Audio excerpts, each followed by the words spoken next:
If you're an Algerian citizen, holder of an EU passport, and living in Europe, would you choose to remain and live in Europe?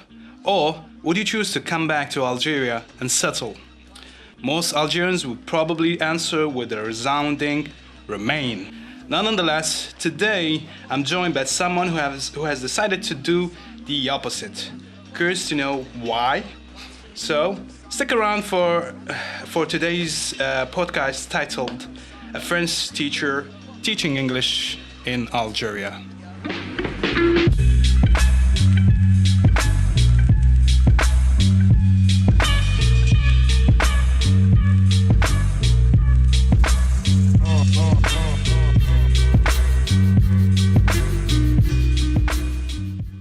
Hello peeps, and welcome to my newest podcast series named Mehdi'S Mic. In this series, I'll receive English speakers from different backgrounds and different nationalities. The topic won't always be education related. They'll vary from one speaker to another. The aim of this series is to create content in English, but also to exchange ideas and opinions. So, whether you are learning English and looking to practice your listening, or you are a proficient speaking and are looking for some entertainment, this series suit both parties. Now that we have the introduction out of the way, I'd like to welcome my today's guest, who is no stranger. He's a colleague of mine, and most importantly, a dear friend of mine. Please give it up to my guest, Charefeddin Hambli. Hello. Charefeddin. What up, peeps? Hope you guys are all right. It's a pleasure to be here today with you, Mehdi. Thanks for inviting me. Thank you for accepting, Charef. Do you know that you are actually my very first guest in my new series? Well, no, I didn't know that, but I'm quite honored and pleased to hear that. All right, let's get this thing started. And I would like to start with my very first question, Charef. So I know you are my friend, but the audience don't know you. So could you please introduce yourself? Okay, so let me try to sum this up very quickly. So my name is Charef. I'm one of the English teachers at the BC Algeria. I've been living in Algeria for 3 years now. And well, I was born and raised in France, and I lived pretty much my whole life there, so 24 years in total. And I also decided, because of my English-related studies, to go overseas and to live in England for a couple of years in the city of Birmingham, which really enabled me to perfect my English and also to, have an immersion in an English-speaking environment. So that was probably one of the most exciting and rewarding experiences in my whole life. I'm a father of two, so I've got two little tykes at home, two very lovely little tykes. And I'm pretty much settled here in Algeria and working with you, man. Cool. I would like to rewind a little bit, and you have spoken about your studies, and actually my next question was about your background. So can you tell us a little bit about your study? What did you study at university? And I know that you did a master's degree as well. Can you tell us more about that? All right, so firstly, when I was in high school, I really tried to do my best to improve my knowledge of languages, of foreign languages. So I studied Spanish, Arabic, French, and English at the same time. And this multiple language asset really enabled me to have a better pronunciation, to have a better memory when it came to learning different languages. Then after high school, so I had a literature baccalaureate in which I succeeded. And then I went to university, and I've chosen to select a monodisciplinary course which was aiming at perfecting my English skills. So I did that for 3 years. So that was my BA in English literature and foreign European civilizations, in which I had to do a lot of studies concerning civilization, history, linguistics, translation skills, but also literature. And after these 3 years, I went to the UK, as I told you, and I stayed there for a couple of years. So in my first year, I had the opportunity to do this Erasmus exchange program. I don't know if you've ever heard of it, Mehdi. Yeah. It's a pretty famous exchange program in Europe. I know that, but I'm not sure that the audience in Algeria are familiar with it. Some of them definitely are familiar, but I think the majority are not very familiar. So can you tell us briefly what Erasmus exchange program is about? Yeah, well, the Erasmus exchange program is about students studying foreign languages in Europe. So here's the thing. If you go to any European universities and if you study a modern foreign language, you'll have the opportunity in your final year of your BA or your first year of your master's to go as an exchange student to one university of your choice in Europe or even in the whole world, depending on the exchange programs, and you have the ability and the chance and the privilege to go for 1 year as a student and study in a foreign country, following the same courses. And well, this is quite amazing because for a student like me, it cost me nothing. I was actually being funded to do that. So that was probably the most practical advantage about this student exchange program. And and where did you go for in your case? Well, I had the choice between the US, the UK, and some countries like Australia or New Zealand. The thing is, I was living in France. My mom was quite scared that I would one day leave the house. So I just, simply and honestly choose to go to the closest country, which was England. It was just a couple of hours far from my native city. So that was for me the best choice in terms of learning, because we all know the universities in the UK, they all ranked in the top 100 universities in the world. Plus we had this geographic advantage. Yeah. I believe that you have studied in Birmingham, right? Yep, that's it. BHAM, University of Birmingham, which was at the time ranked 99th in the academic ranking of world universities. Wow. And how was your experience? How was it to go to another country, to go to the UK, to adapt, to study there? How was can you tell us briefly about your experience there? All right, so let me give you a very funny anecdote. The first day I went to England, that was my very first experience as a foreigner going to a different country. Except Algeria, of course. So I went to the UK. I took the train. I took this train, which goes under the sea. Yeah, right? Under the sea. Yeah, it's called Eurostar, if my memory is correct. Yeah, the Eurostar. So it takes you a couple of hours and 30 minutes to get to London. And when I arrived to London, I had to take the train to Birmingham. So everything was going so fast. I was extremely excited about being in England for the first time. So I was taking pictures of everything, filming everybody. And then I took the train to Beeham and I was trying to call the landlady because I rented an apartment for the whole year. So I was trying to reach the landlady, and the thing is, guess what? Wow. She didn't pick up the phone. So man. I was in Birmingham city center, and man, I was completely lost because she wouldn't pick up this phone. How old were you? I was 18 years old. Okay. No, I'm sorry. I was 21 years old. Sorry. 21. Yeah, okay. I was 21, but I was like, still a young boy. And what happened after that? What happened after that is that I was starting to get very nervous because my brother proposed me to accompany me to England, and I refused. And then I was starting to regret. I was like, wow, my brother wanted to come with me, and I said no, and now I'm stuck in the city center. My landlady doesn't want to pick up the phone. I don't know what to do. So I took the train to go to the neighborhood I was supposed to live in. I met somebody in the train, that was a young lady at the time. I asked her, do you mind if I use your phone for a couple of minutes just to, try to reach my old lady because she doesn't pick up the phone and I'm not from here, I don't know what to do. I was so nervous.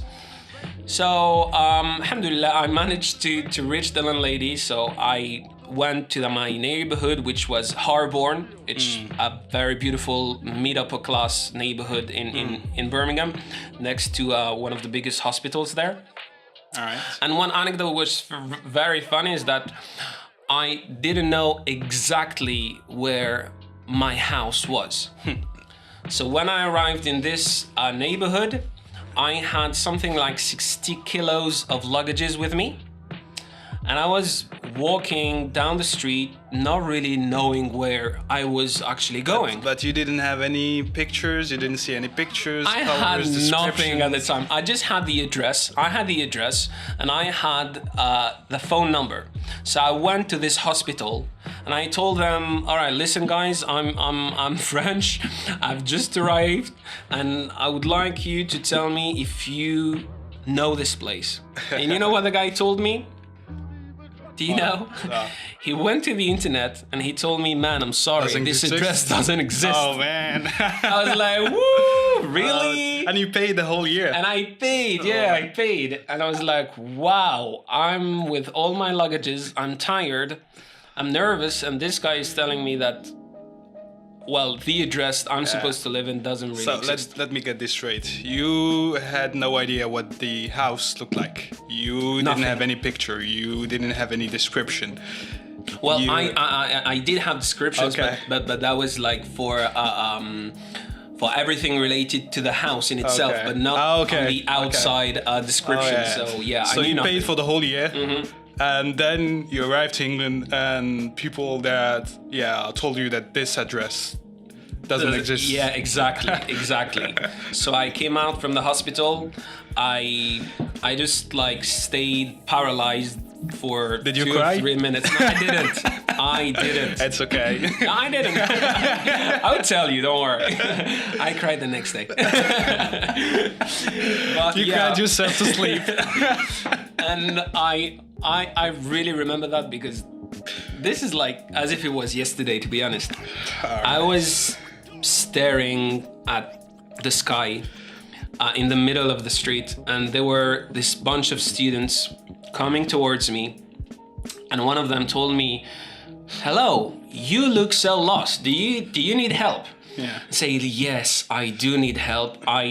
I'm living at this address. I've paid for my rent and everything, but I don't know where it is. And the guy from the hospital is telling me that this address doesn't exist." And you know what? Oh, wow. This bunch of students were actually my neighbors. Oh, wow. So that was, like magic was at the luck. time. Yeah, that was Yeah. great luck. Oh, man. And they came they along showed with you me. the- They showed showed you the place. They showed me the place. I managed to reach the landlady. She showed me the house, and everything went perfectly. Were they like the first people, like the first friends you made in England? Yeah, definitely. These were the first people that I met, the first people that I actually went out with, and yeah, they were so helpful, so kind to me, And concerning England in general, that was amazing. Like when you 20-year-old young boy studying a language and you have this opportunity to go to a foreign country. It teaches you a lot. It teaches you a lot in terms, obviously, of linguistics, but Right. but also as a human being. I mean, you learn to be independent, autonomous, and you take risks. You learn new stuff. You meet new people. You discover yourself also as a person. So that was great. I mean, we can do a whole another podcast talking just about this. Exactly, like living abroad. exactly. But for me, I want to stay on track, and I want to ask you, how old were you when you got your master's degree? That was back in 2013, and I was 23 years old. Right. And so you got your master's degree. What did you do after that? Did you stay in England? No, so I actually finished my BA in England, and then I worked for another year as an MFL teacher, which is a modern foreign language teacher assistant. So did you teach French? Yeah. I was teaching French to English and also foreign people living in England in an international school. Okay. And then when I finished that, I went back to France to complete my master's. And after my master's, I actually stayed in France to get more experience. Oh, okay. So you did your masters in France, not in England. You did your BA in exactly. England. Okay, Yeah. okay. I thought it was the other way around. After that, I believe you've come to Algeria. Yeah, well, after I completed my masters, I stayed for another 2 years in France to get like more teaching experience, and I then decided to to immerse myself in a completely different environment and try to go to Africa. Okay. Well, this might shock the audience. Like, this is people, like, it's getting awkward here. Yeah. For some people, they wouldn't even understand. Yeah. So your decision. So you had a situation, like a good situation in France. You had a job. Yeah, definitely. You were settled. Like you had it good. Yeah. And then suddenly you decided to come back to Algeria. Why did you take that decision? Yeah, I know this might sound extremely disappointing maybe for some Algerians, or maybe even inspiring, but I always get this question from Algerians. Why did you come back here? Why are you here? What are you doing here? Why didn't you stay back in France? So as you said, I had a very good situation in France. I had a good salary. I was living a very decent life. Just got married, so everything was pretty much well settled. Smooth. Yeah, exactly. Yeah. I don't know. Like, to be honest, I had different offers from countries in the world, but I was always like thinking about my country, my origins, and at the first place, I wanted to go to Egypt. Okay. But I didn't have the agreement from both of my parents. Okay. They didn't want me to go to that country because, like a couple of years ago, it was quite unstable, politically speaking. Yeah.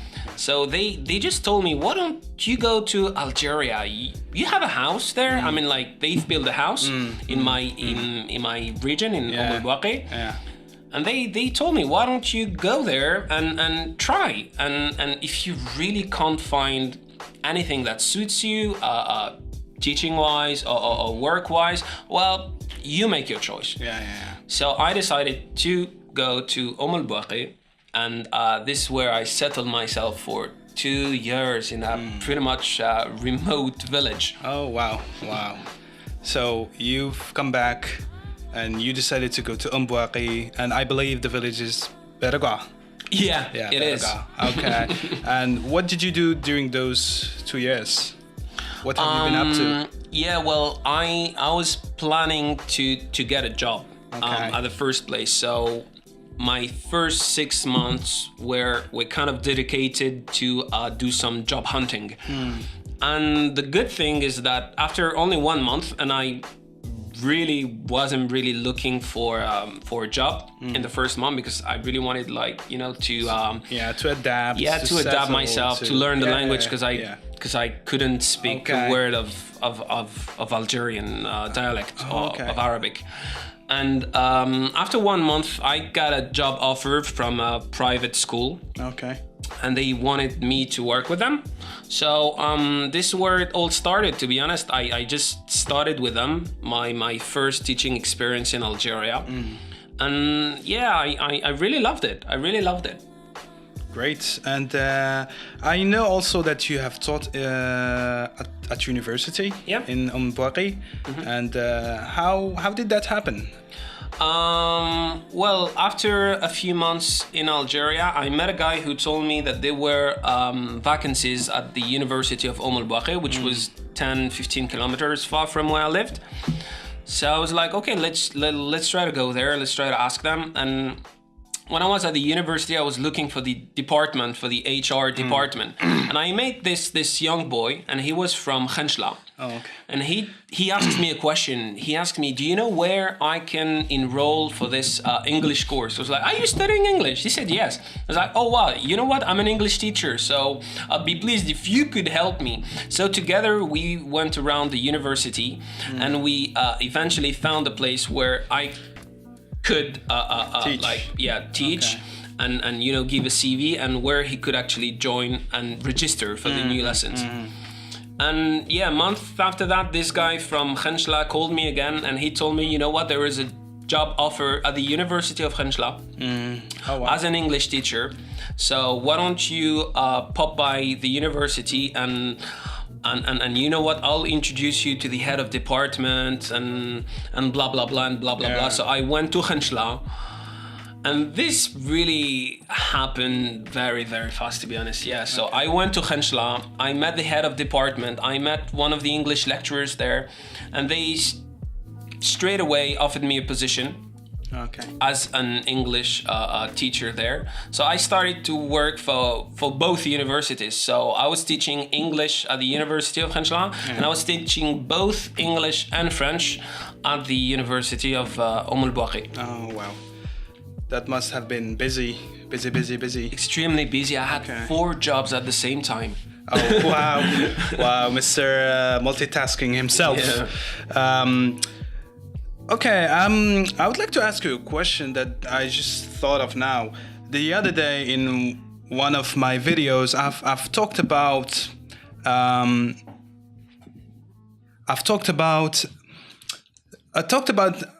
English teachers in general, and I said that like English teachers, they need training, because I have talked about their background. I've said that they studied literature and civilization at university, and in the classroom it's not really the most suitable training you want to have to teach. And I've said that the teachers, they need to be trained to teach. Like they need to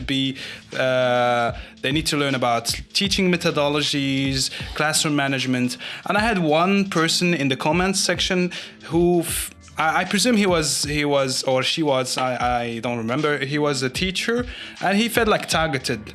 And he said like, don't say that like teacher who have studied civilization and literature cannot teach English. And I was like, no, it's not my point. I said like they need to be trained. I'm not saying they can't, but they can do a better job. So as someone who has taught at university, what can you say about the level? Because of the students? Of the students of English, because I think this is something very important that we have to tackle. And people, sometimes they get defensive and they think they are targeted. But for me, I just want to discuss this as objectively as possible. All right, so can I be quite honest with you? Please, this is a place where, we need honesty here. All right, well, thanks, Mehdi, for that. All right, so let me be crystal clear with you guys, and I hope everybody will be listening to this. And I want to be as honest as possible. All right, so when I came to Algeria, something that really struck me was the low level of the students. I mean, I was pretty much shocked by master's students or even BA students having English or French as their first languages, and they couldn't even make a proper sentence.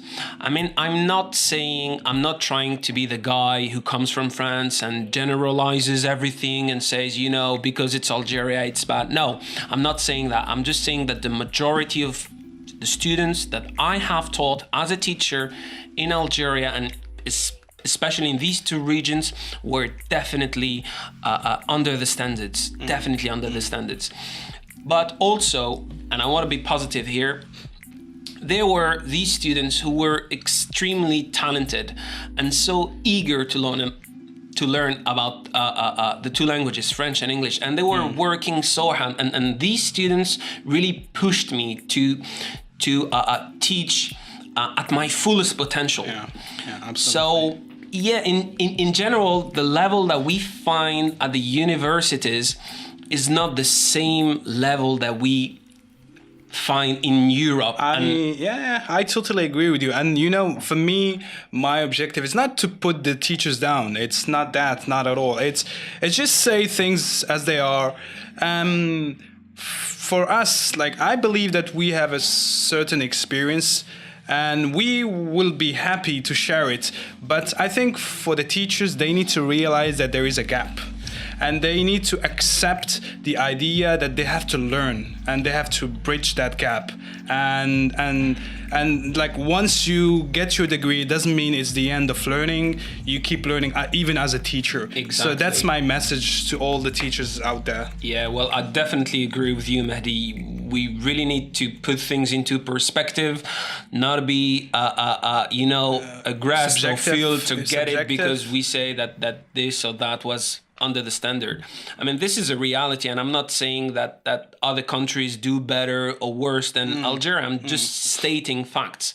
This is what I saw, this is what I observed as a teacher, that the majority of students were clearly under the standards when it came to grammar, lexis, civilization knowledge, history knowledge, fluency, accuracy, even if, and I want to say that even if some of these students were clearly also above the standards. And brilliant. And they were brilliant and they were inspiring and inspired by the others. So I believe we need to work on that. We need to work on the fact that these students really need to go the extra mile because obviously there is a lack of resources, there is a lack of training, there is a lack of this English-speaking environment in these two regions particularly. Exactly, yeah. But it doesn't mean that you can't learn. It doesn't mean that you don't have to go the extra mile and look for the knowledge. I mean, knowledge can be seeked everywhere in the world, especially when you now. have access. Especially now, like now it's the age of information. Like exactly, everything is like a click away. Exactly. Well, if you can log into Facebook in a remote village, I don't understand why you couldn't seek knowledge even in this remote village. Well, you have access to the internet. You can read books online for free. You got all these free resources. You got can these connect libraries. with other teachers, exchange knowledge, ask questions. There are a lot of good groups out there, people offering to share knowledge, and you can get in touch with these people and learn from them. I mean, you need to have this modesty. You need to accept this, that there are people who are maybe more informed than you, maybe more knowledgeable than you, and they are like a treasure that you need to exploit. You need to, I don't know, reach out and talk to these people, learn from them, and hopefully one day you will have another young and upcoming teacher, so you will be the one sharing the knowledge. So this is just a cycle. This is how it works. First, we are all learning, we learn, we get a certain amount of knowledge, and then we just pass it on. Well, well, I definitely agree with you, Mehdi. I mean, I've got this message to all the students or even teachers who might be listening to me. I mean, please work hard, seek knowledge, train yourselves, try to work with partners, try to go the extra mile. I mean, don't take things for granted. Even if you're first year English student and you probably are fluent, or you believe that you might be fluent or even accurate, well, don't stop there. Don't take things for granted. Yep. I mean, you're still a first year student, or even if you're a master's student, it doesn't mean anything. What can you provide to the others? What can you give? It's not only about receiving, it's also about giving to the others. Absolutely. Now, on a different topic. So after your work at university, so I know that you came to Algiers. Yep. And can you tell us what did you do? When did you come to Algiers, by the way? Well, I was coming every other month to Algiers. It was either to have a break with the family and enjoy some quality time, either to see something, bigger, and trying to discover the city life, the city, the history of the country, and trying to see different aspects of Algeria, not staying only in the remote village. And when I came to Algiers, I realized that there was this hunger for learning modern foreign languages. And I didn't want to stay in Algeria for more than between 3 and 5 years, to be honest. That was my plan. I really wanted to use this country as a professional experience to be able to move to different other countries in the world. And something that I've realized is that all the job opportunities in the world as an English teacher, when you're not a native speaker of English, they all require this thing that we call the CELTA.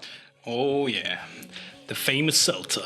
Yeah, the CELTA, and this is actually a Cambridge intensive or non-intensive, depending on what you choose, training, professional training on ELT, English language teaching. I believe CELTA, it's certificate of English language to teaching of adults. Exactly. Yeah. So, the funny thing is that I was this teacher coming from overseas, settling myself in a remote village in Algeria, and I was having this popularity amongst people. I was coming from abroad, so obviously people saw me as being someone different with a high level of education, etc., and all this blah blah stuff.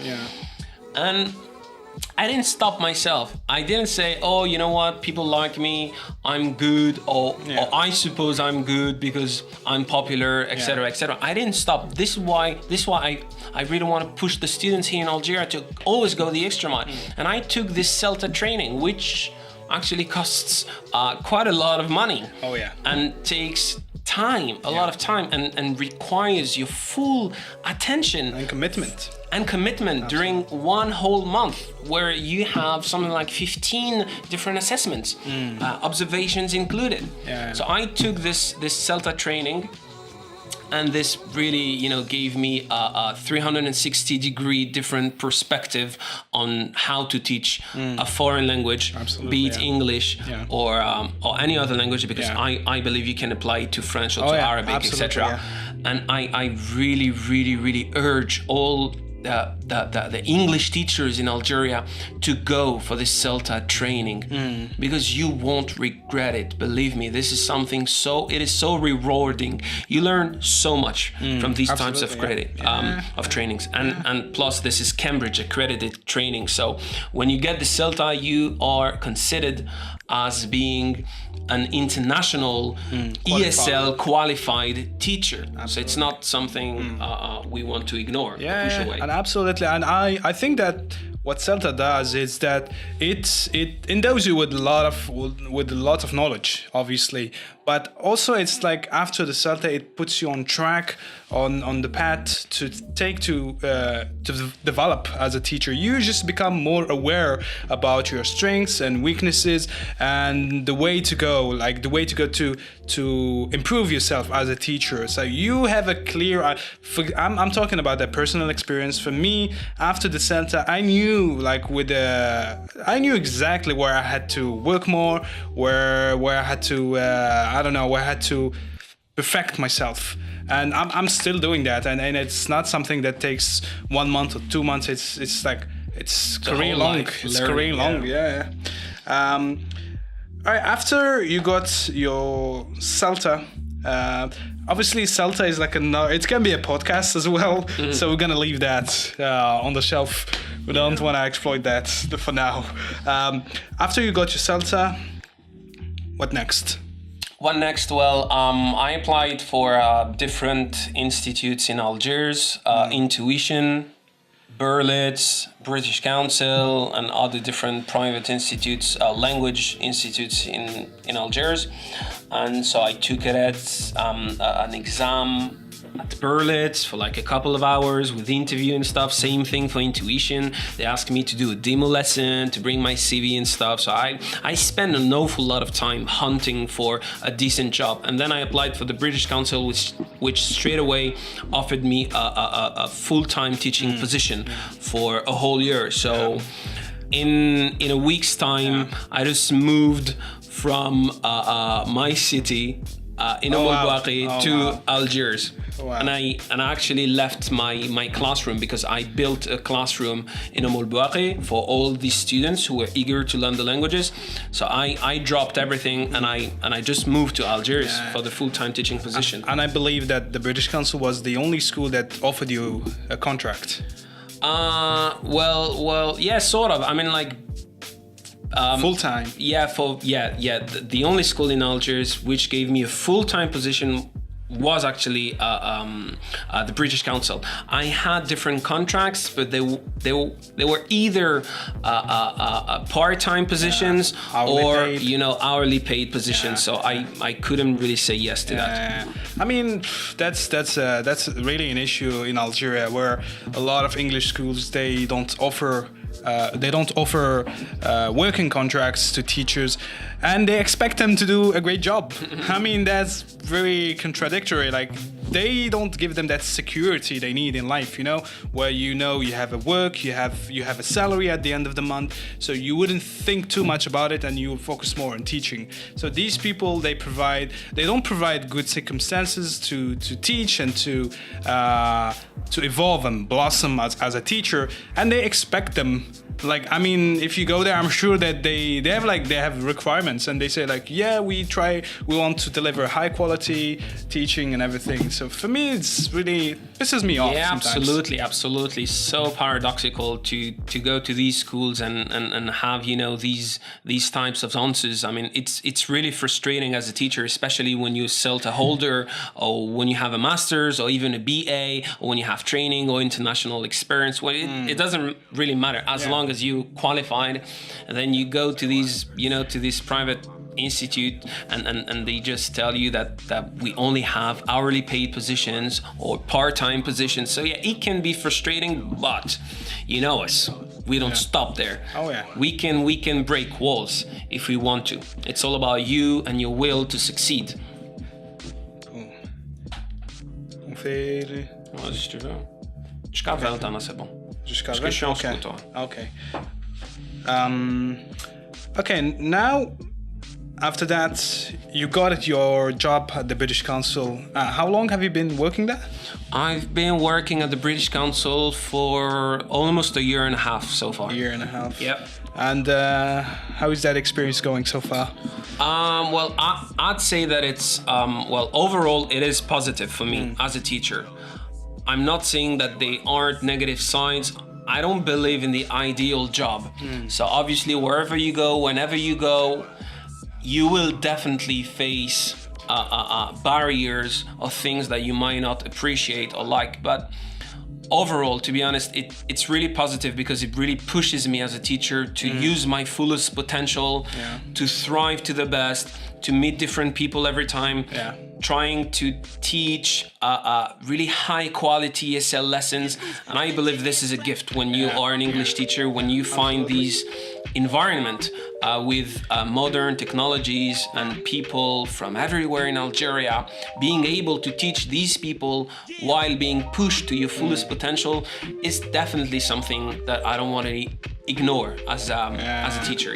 And I would say that we have kind of special students. I mean, they are of a certain background, they are educated people, they are well positioned in society. We have lawyers, doctors, so they can be demanding sometimes. They obviously pay a substantial, and I would say it's quite expensive comparing to other schools, and that make them demanding. And this is something that pushes us. Like always you remind yourself, these people, they have paid a considerable amount of money.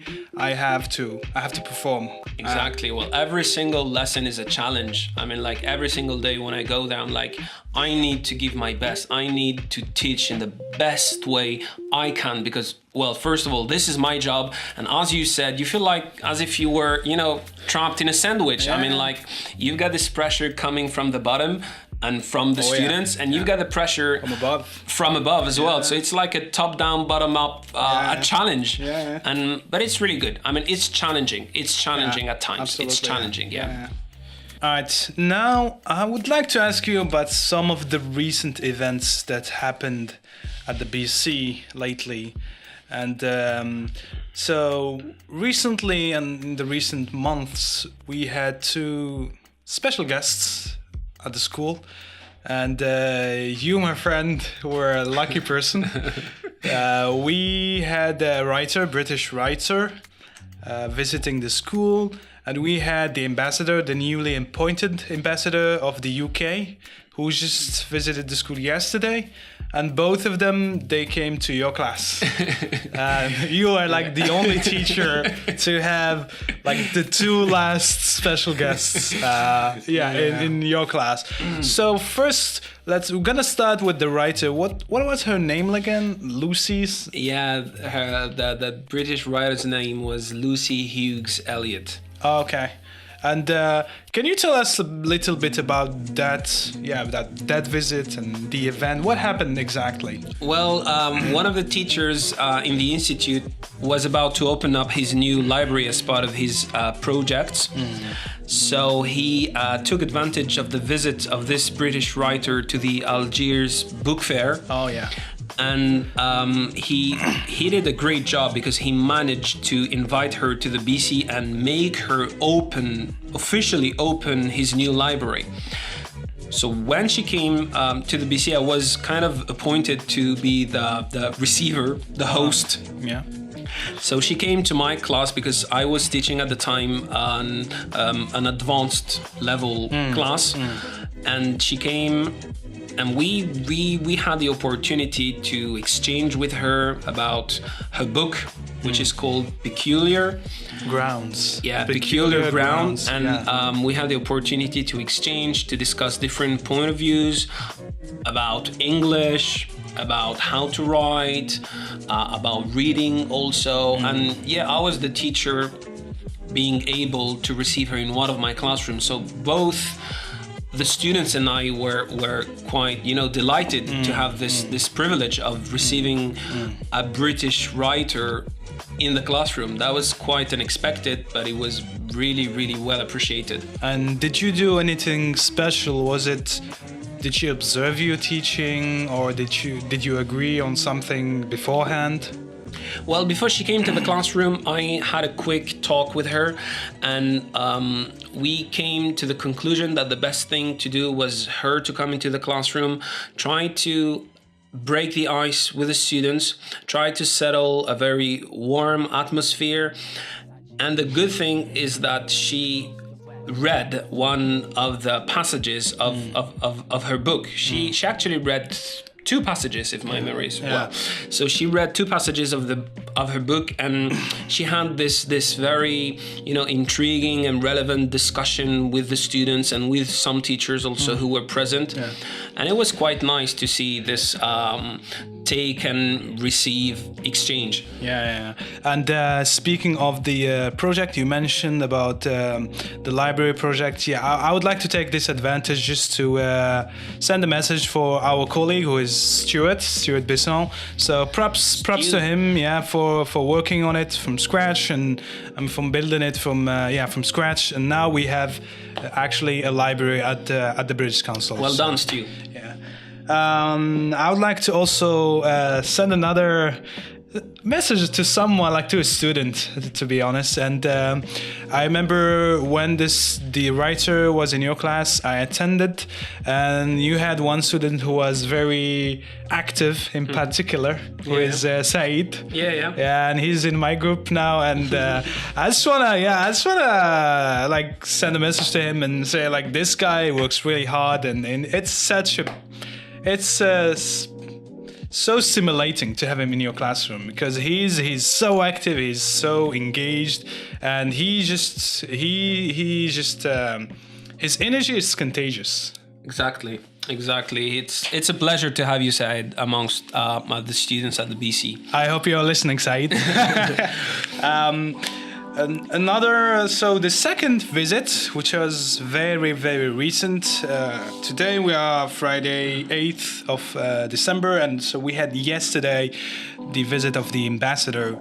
And you, my man, you were the person who spent more time than any other teacher with the ambassador. And how was the experience? Well, honestly, that was spectacular. I mean, I was amazed to have the ability to meet somebody of his, importance and charisma. Exactly. Yeah. And it was a bit weird at the beginning because I didn't really know how to talk to these kind of people, the ambassadors. So they come along with a bodyguard, and the bodyguard is not smiling. Yeah, and man. Yes, it's like a very different atmosphere. Give me the chills. Exactly. So we shook hands. We had the opportunity to discuss for a couple of minutes about myself, and so he was the one who was supposed to come and observe me in my classroom for something like 15-20 minutes. But we agreed on playing some activities with the students, so that it's not really me teaching the students, but more him having a conversation with the others. So we agreed on playing a yes or no game. Okay. So the students weren't supposed to know who was coming to the classroom, and he was only supposed to answer yes or no to the students' questions. They didn't know he was the ambassador. Exactly, okay. Yeah, and they had to guess his job. Okay. But the thing is that this activity was quite messed up because it came really fast. It wasn't really prepared, and someone from the other team, from the BC team, didn't know that I was actually preparing this activity, yes. So they kind of spoiled that game. But he was very enthusiastic. When we were coming down the stairs, he was like, "So, okay, Charef, so are we doing this yes or no activity?" He was so enthusiastic. That was good to see. When we came to the classroom, I just told him, "Okay, look, the students already know who you are, but still, we can have a discussion with them. They're really interested in discovering more about your position, your occupation, what you do here, how long you've been there."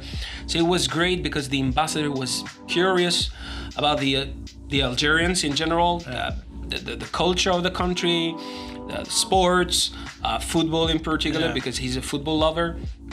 He was also interested in the places he could go to, because he doesn't know anything about Algeria. He's been there for 2 weeks only. And we had a discussion for something like 30-40 minutes with the students, and it was great to see his humility. I was really impressed by his humility. And the funny thing is that when we finished, so I went outside with him, and I told him, "Okay, listen, sir, is it fine if I take a selfie with you?" So I was so ashamed to ask this question to the ambassador. I was like, maybe it's not something that we should ask. Like, he's not into selfies, maybe. Yeah, definitely. So I was like, "Can I take a selfie with you?" And he said, yeah, of course, absolutely. So I started, to unlock my phone to go to the camera mode. So the funny thing is, like, he actually advised me on how to take a proper selfie, because this is not my field of expertise. And he told me, like, listen, this is not the way we take a selfie. You have to do like that. I mean, we don't see our faces well. So that was really funny. So I had the opportunity to get a selfie with him. And I also managed to... Before you talk about that...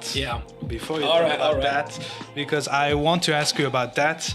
But before we go there, I just want to share something. Before he arrived, we had like this... I don't know, like this feeling, like everybody was a bit nervous. Like they were like, he's coming, yeah, let's go. Are you ready, teachers? And they made me nervous as well. Honestly, like for me, I was looking forward to meet the ambassador, but it was just that, And the way I see it, it was like just talking to the guy. Another human being. Exactly, absolutely. Yeah. But like they created this like tension in the air, and I felt like very stressed. And what I noticed is that when you talk about a person with that status, I don't know if you felt the same thing, but when he came and we shook hands and we started talking, I felt like the need to talk. Like I was the only one talking, and he was just listening to me. And I was like, I felt the need to, I don't know, fill the void, fill the silence. And I was like, and then I stopped and said, why am I doing all the talking? Like, I should ask him something. He's the ambassador, Yeah, I mean. exactly. It should be a dialogue. And then I asked him, like, how long have you been here? And did you have the same feeling? Well, personally, it was a right for me because when we first shook hands, I started to introduce myself. So I was like, yeah, so I'm a French teacher teaching English in Algeria, and this is extremely rewarding for me as a person. And then when I had the opportunity to meet him again for a second time, we started really to exchange about something different. Yeah, and absolutely. he gave me this conversation about the Oxford comma, and he's like, do you know what the Oxford comma is? It's like, what's the Oxford comma? What's the Oxford comma? And he started the whole dialogue based on this anecdote and personal anecdotes from his studies, from one of his teachers, and that was really, really thought-provoking and really gave food for thought because we were straight away breaking the ice and getting into a very normal conversation, as if we knew each other, in fact. Yeah. He was very articulate. I mean, the speech he gave us, it was simple but on point. Exactly, and it was the same with the students. This is what I really appreciated, is that when he came and he entered the classroom, he was extremely humble, but also he was clear in the way he was addressing himself to the others. He was using simple words. Yeah. He was asking the students to repeat their questions. If he didn't understand something, he was trying his best to have clearer answers from the students. So that was great. He was really showing a lot of respect to these Algerian students, and I'm pretty sure that they felt that. Wow. Amazing. Okay, now I would like to ask you about that thing. So yes, you took a selfie with the ambassador, but as if the selfie was not enough, you even went further and you recorded a small video with the ambassador. And I know that it was part of a challenge. Yeah. So can you tell us more about that? Well, the day before I met the ambassador, I was sharing this piece of information on my Facebook group, and I've got this student who's named Hamza. He's one of my favorite students and friends as well. And he was really interested in knowing more about this ambassador. And we were having, this normal conversation between friends and having fun. And then he was like, maybe we could have something different. And I was like, okay, I will try to record a video with him pushing you to your best in your English. And he was like, okay, I'm gonna pray tonight. I'm gonna ask my mom. I'm gonna ask my dad to pray. We're gonna make an awful lot of prayers and supplications and stuff. So the following day, when I met the ambassador and when I asked him to take a selfie with me, I dared asking him if I could record a video where he could actually dedicate sort of this video to one of the students. And he did. And he did that with great pleasure and interest. Wasn't the bodyguard like looking you up close now? He was like, what the heck is this guy doing? What the hell is this clown doing? And I was about to ask him for a third thing, but then I got embarrassed. I was like, no, this is too much, bro. You gotta stop now. I think he would have called backup. Yeah, backup needed. Even his wife was like, wow, this guy is taking a selfie, recording videos. Who is he? Oh man, taking full advantage of the visit. Yeah. Oh, that's cool, man. That's very cool. You stole the show. You stole the show, man. Yeah, probably for the last 5 definitely. minutes. Yeah, definitely. God knows when the ambassador will come back. I hope he'll be back soon, though. Yeah, he was really good. I mean, and I even I was talking with one of the colleagues, and we said it would be awesome if we could be invited to the ambassadors. How is Yeah, that? I mean, that- how that'd be cool is awesome. that? Yeah. How valued would we feel like if we like the ambassador wants to meet the teachers and he wants to talk to them? Yeah, it's like as a sign of recognition. Like this is how. That'd be awesome. That'd be awesome. Oh man, that's. I'd go for that. Like, So, Mr. 1,000%. Ambassador, if you're listening to this by any chance, Please invite us. Oh, we'll come. well, how we say like snowball's Snowball. chance in hell. Snowball's chance in hell. If you are watching, We'll listening to support this. Arsenal because he's an Arsenal supporter, by the way. Oh yeah, So, he I'll wear the supports jersey. Arsenal. So, I'll wear the we, jersey. we love Arsenal. I'll wear the jersey for sure. Okay, now that we talked about these two important events that happen inside the BC at the BC, I would like to talk now things you are doing outside of the BC. So are you into anything outside of the BC at the moment? Well, yes, I am. Well, firstly, I'm a father of two, so this definitely implies, absolutely. spending quality time, bringing up the children, doing the best to provide them with a, presence. Yeah. And also, I'm trying to implement something kind of different here in Algiers, because something that I've realized in Algeria is that people can't find the right environment to speak or practice English outside the classroom. And this is the real issue here that we've got. You can definitely register to any institute in Algeria to learn English, but outside these institutes, you can't find any places, any real places where you can and really, especially authentic environment to practice your English outside the classroom.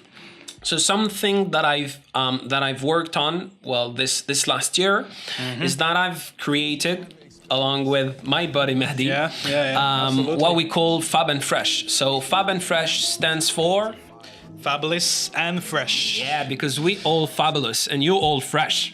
So obviously, Fab and Fresh was just the right name for the concept. So what is the concept? The concept is meet people and speak English. This is the idea. This is our motto. We want people to meet each other.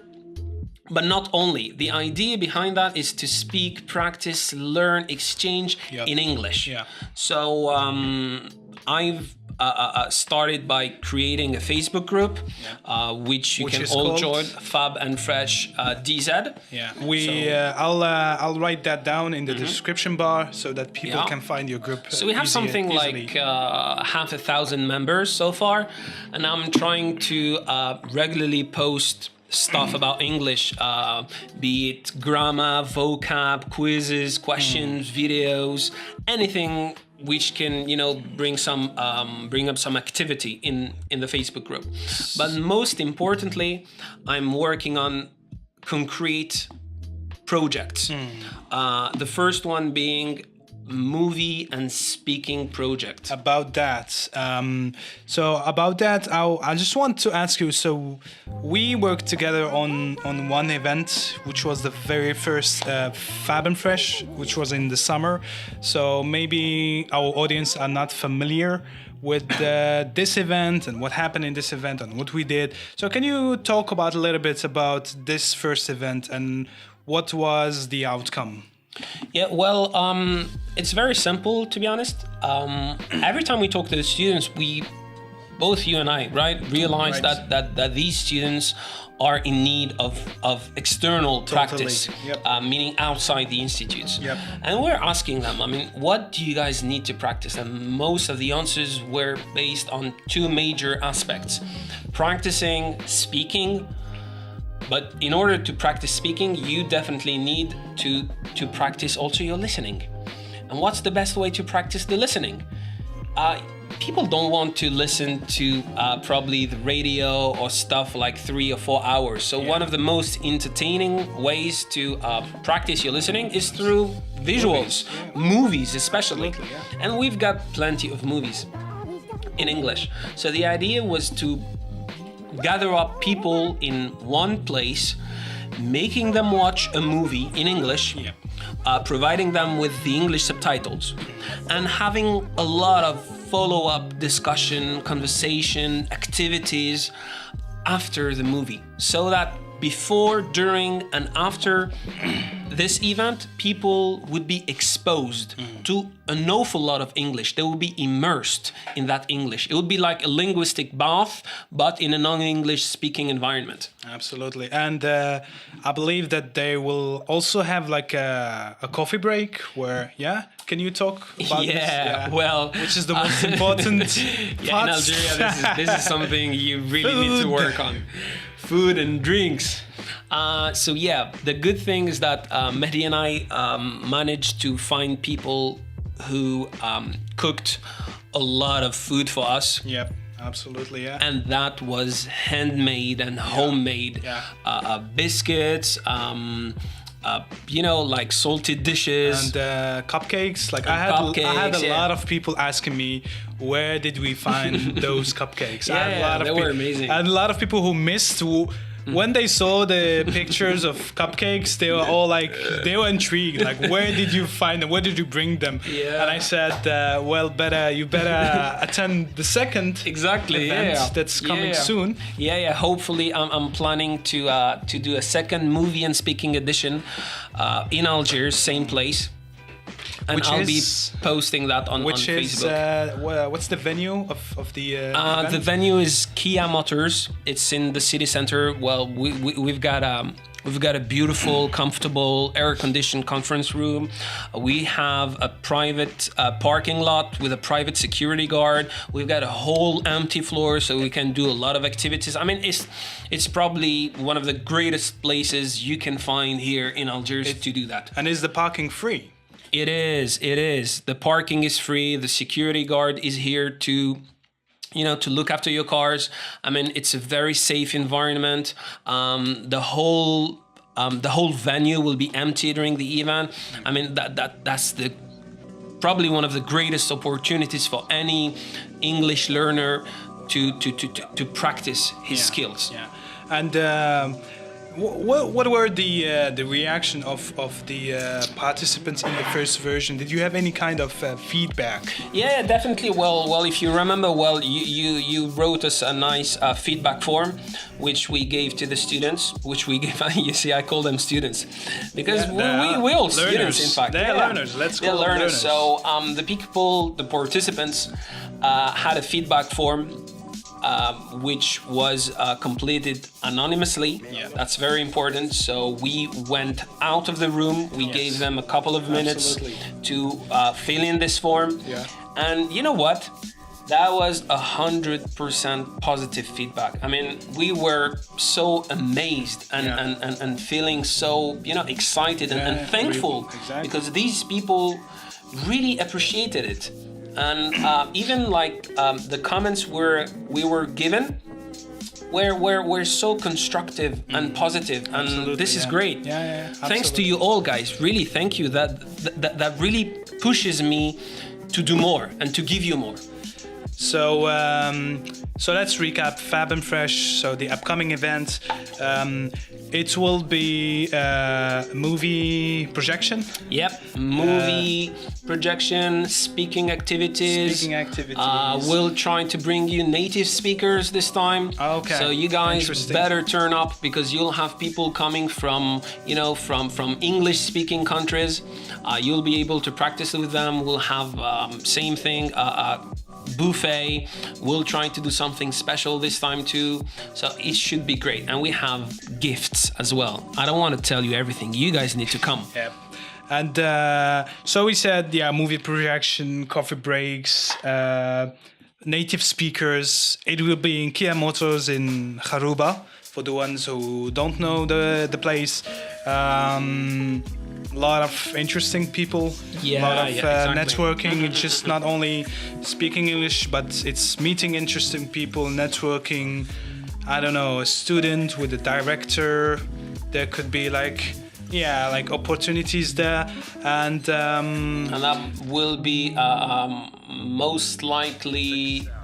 This will most likely take place in the beginning of January, inshallah. So Beginning. after the Christmas break, after the Christmas the Christmas break, yeah. And if people wants to so if people wants to contact you or to ask you questions about Fab and Fresh, how can I do that? Can they reach you somewhere? Yeah, definitely. Well, we've got an official email address, which is fabandfresh.dz@gmail.com, and we've got the Facebook group fabandfresh.fabandfreshdz, which is open to the public, and anybody can join the group, really. And well, if you guys pop by the British Council Algeria, you'll definitely find me, because I'm a full-time English teacher over there. So you'll find me 5 days a week, except the weekends. So there you have it. So you have all these links below in the description section. You'll find them, and you'll be able to contact Charefeddine here and to ask about Fab and Fresh, and if you're interested to participate. And as he said, the best way is the face-to-face, which he suggested. So if you have some free time, if you want to put a face on a name, you want to meet the person. Yeah. And, if you want to meet both of us, absolutely. you better be there. I'll be there. He will be there. So that'll be awesome. Charefeddine, unfortunately, we say every good thing has an end. Yeah. I have asked all my questions here. We have reached the end of our episode of the series Mehdi's Mic. Charefeddine, thanks a million, buddy. You're welcome, bro. Thanks for coming. My pleasure. And for the ending, do you have any last word to say? Well, thanks a bunch, bro, for inviting me to this Mehdi's Mic series. Yeah. I mean, that's great. I really love that. Call me anytime. That'd be great to do this more often. Of course. And for the listeners, much love, guys. Much love. Work hard. Try to do your best to improve your English skills. Try to remember that we're here to help, that our job is to push you to your fullest potential, and that we'll try our best to make you become the best English learners in the world. There you have it, folks. If you liked the podcast, don't forget to press like and share it with your friends. You can react on the video's content by dropping comments below in the comments bar. Also, if you want more podcasts, please don't forget to subscribe. This way you will receive updates of our upcoming publications. Thank you, guys. This was another episode. This is of Mehdi's Mic. This is your host, Mehdi B. And as always, we try to make English learning and teaching easier, one podcast at a time.